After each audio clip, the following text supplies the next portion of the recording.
Hey, what's up, everybody? Let's get started.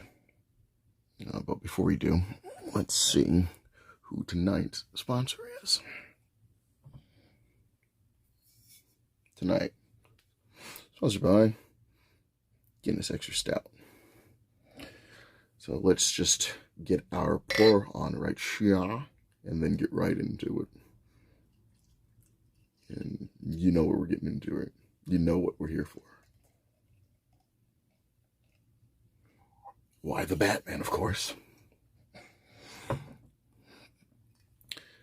So I keep seeing this one common praise that's being heaped on the Batman.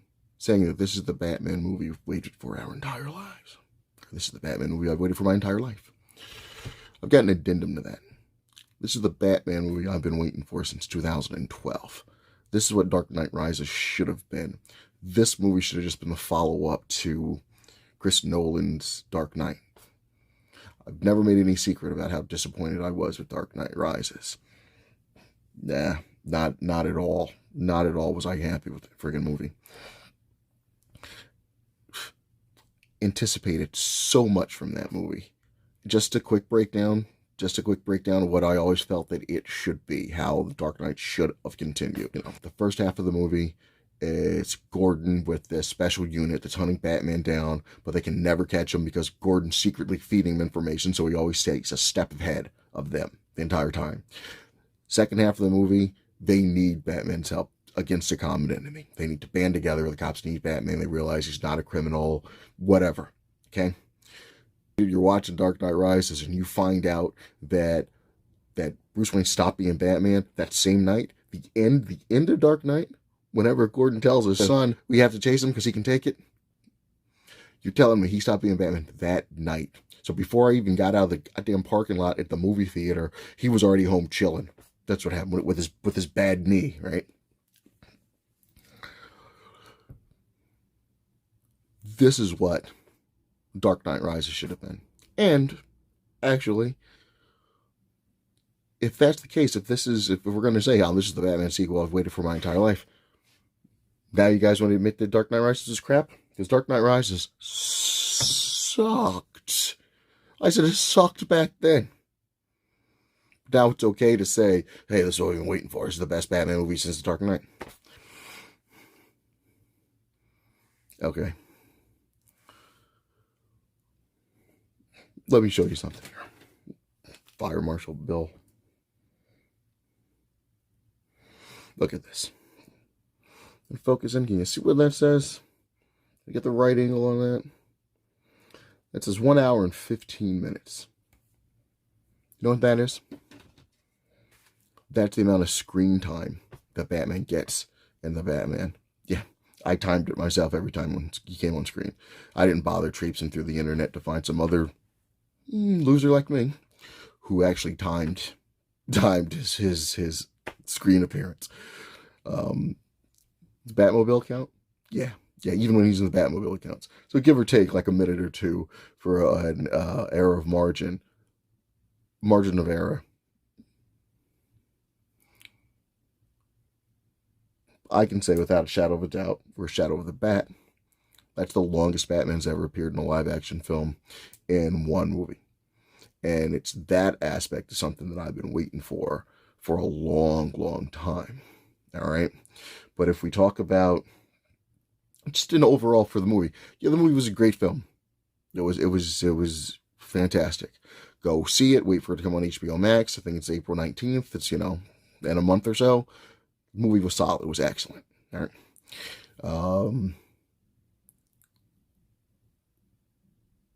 To itemize the different elements of it that made it such a good film. First and foremost, let's say this was a Batman movie that I was waiting for because of the detective element to it, the crime element. This is a gritty crime noir film. It's Batman. It was awesome to see. Though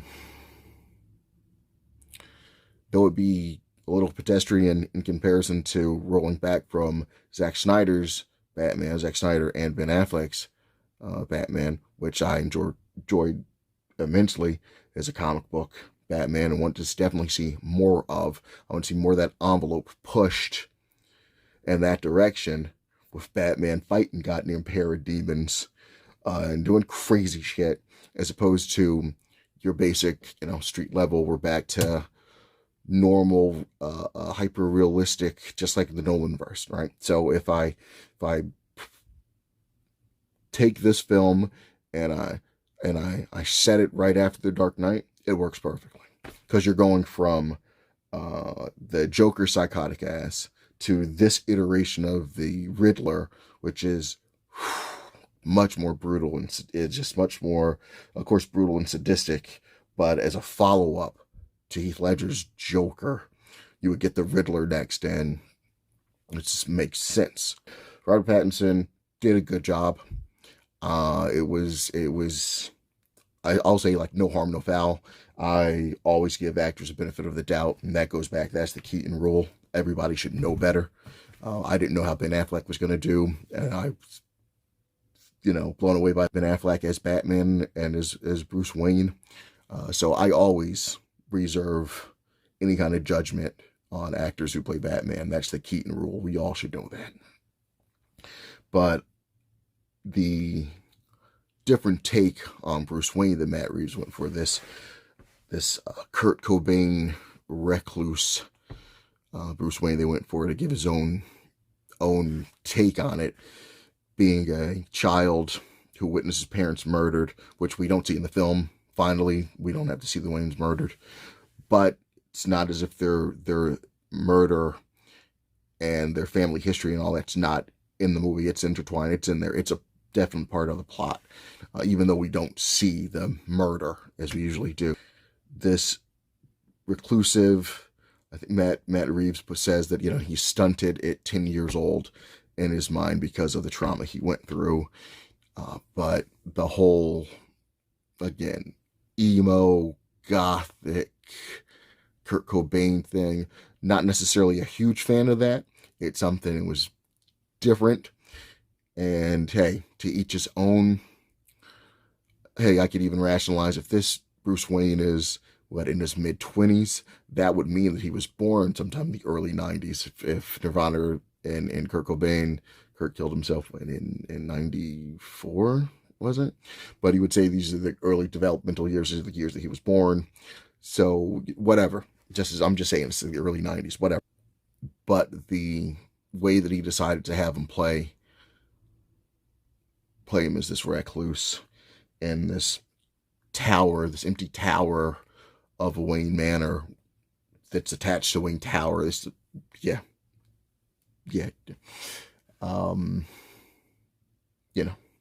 The broody type, the broody emo thing may not necessarily be my cup of Earl Grey, but whatever. It's not enough to detract from the movie. And the reason why it's not enough to detract from the movie is, hey, did you hear me before? An hour and 15 minutes worth of Batman on the damn screen. There's only about maybe 5 scenes with Bruce Wayne in it, and it's whatever. They're over before you know it. Jeffrey Wright did a bang-up job as Jim Gordon. Yeah. He's one of my favorite characters. One of the best rendered characters in the film.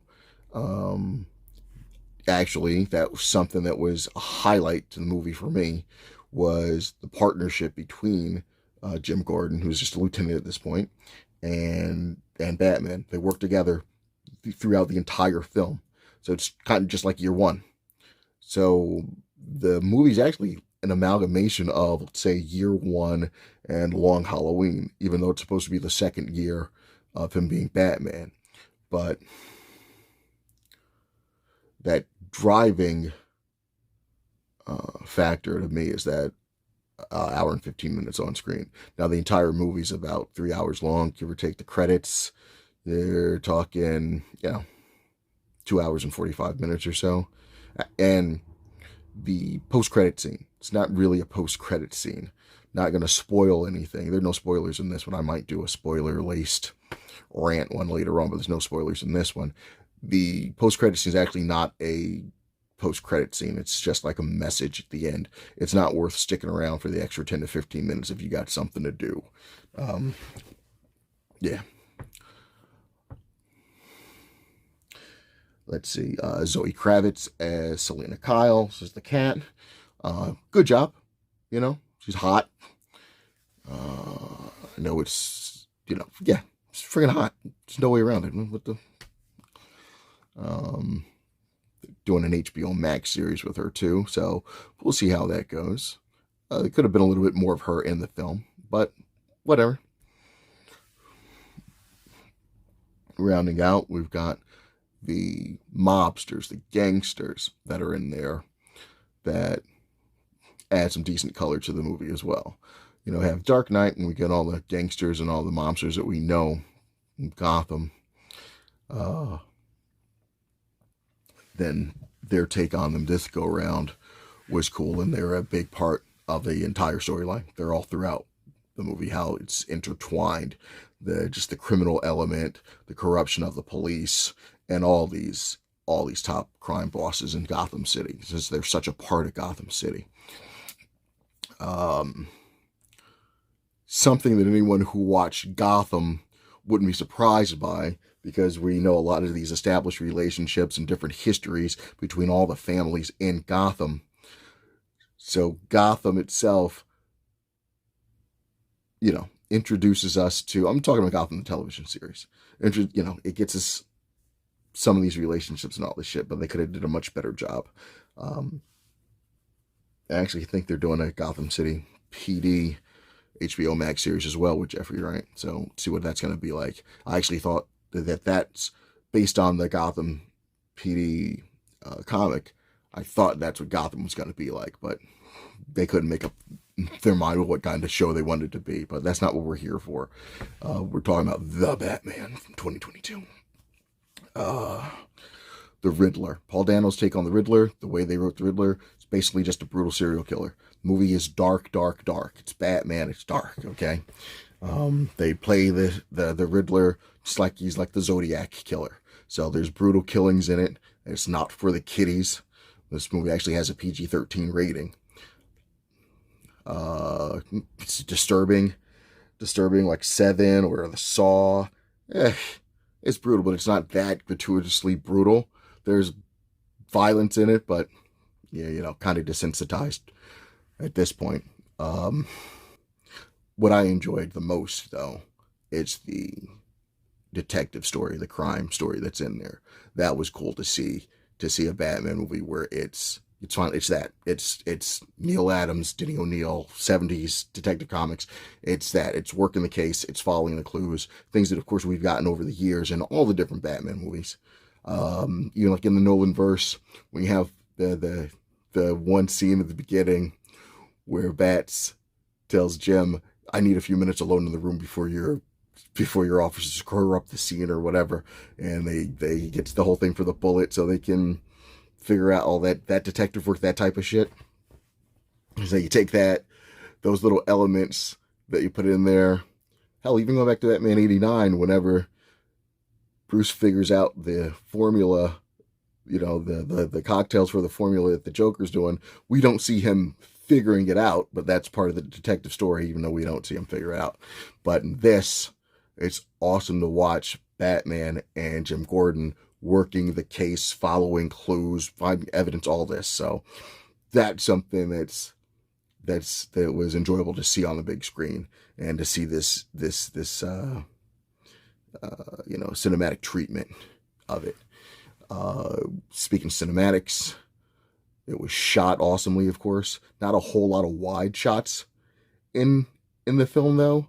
Really intimate. Everything's kind of up close. You only get a couple of times where they give you a wide shots out there where you can see the landscape. Which I guess is kind of appropriate, where even though you get the wide shot of the landscape, it's really Gotham's underbelly that you don't see, right?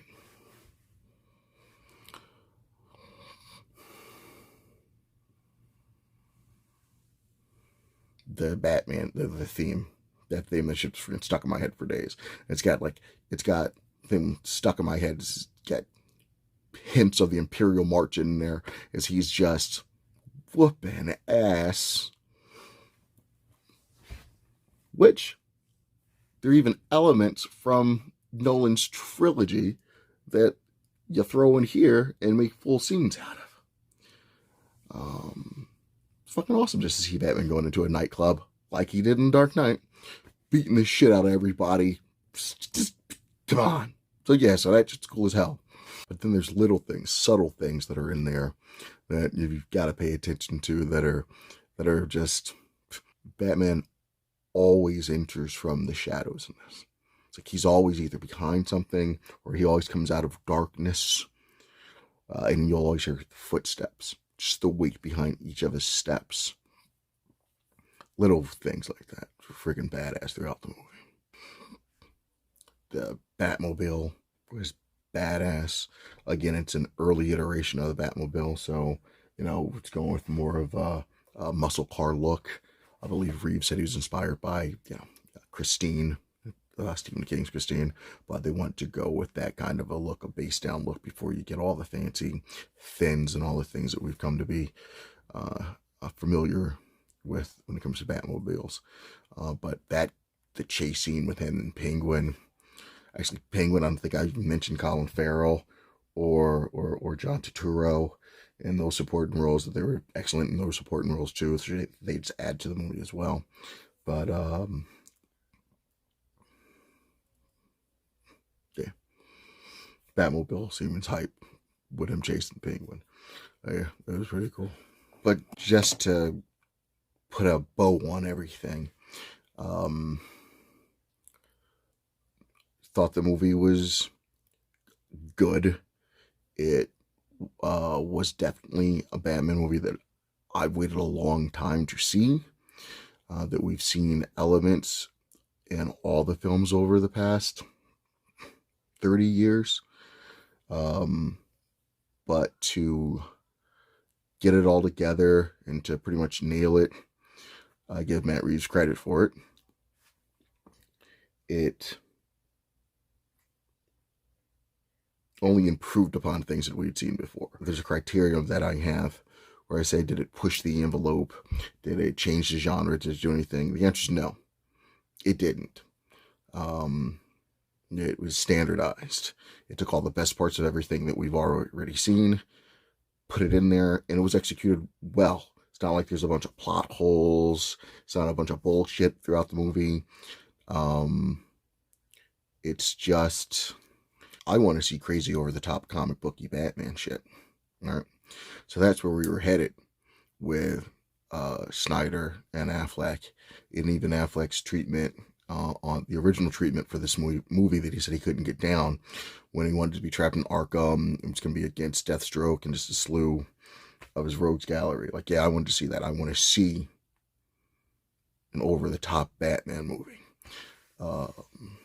Also rooted in comic books, as opposed to what we just saw, the realistic take on it, but maybe a couple notches up from Nolan's because of the source material. There's no reason why it shouldn't have been Chris Nolan's third movie, except we have to get into some bullshit about Bruce Wayne and him creating an energy source to save the entire planet where the world went. Come on. The fuck's that doing in a Batman movie? I'll just stop there.